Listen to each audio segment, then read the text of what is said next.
Hello అండి, welcome to my channel. ఈరోజు ఒక interesting and instant tiffin ideas అనేది మీతో షేర్ చేసుకుంటున్నాను.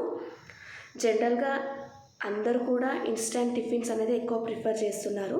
సో అదే తరహాలో ఈరోజు ఒక ఇన్స్టాంట్ పెసరట్టు రెసిపీ అనేది మీతో షేర్ చేస్తున్నాను. ఫస్ట్ దీనికి ఒక కప్పు పెసర్లు అనేది తీసుకొని మెత్తటి పౌడర్ లాగా గ్రైండ్ చేసుకోవాలి.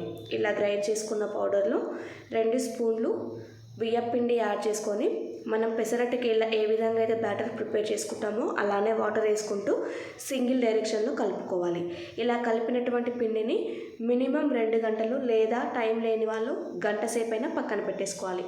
ఇలా పక్కన పెట్టుకున్న తర్వాతకి మీడియం ఫ్లేమ్లో మనము దోశ అనేది వేసుకోవాలి.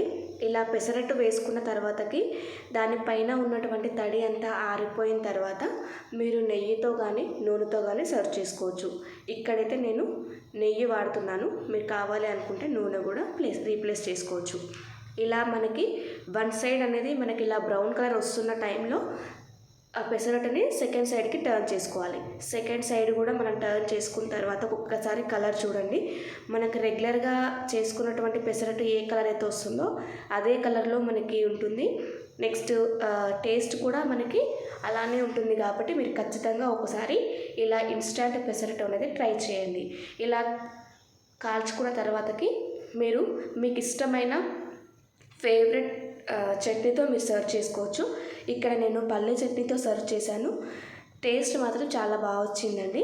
మీకు కనుక ఈ రెసిపీ నచ్చితే ఒకసారి ట్రై చేయండి. మీకు ఎలా వచ్చింది అనేది కామెంట్లో షేర్ చేసుకోండి. మన ఛానల్లో ఇలాంటి ఇంట్రెస్టింగ్ ఇన్స్టాంట్ టిఫిన్స్ ఇంకా ఉన్నాయి, అవి కూడా మీరు విజిట్ చేయండి.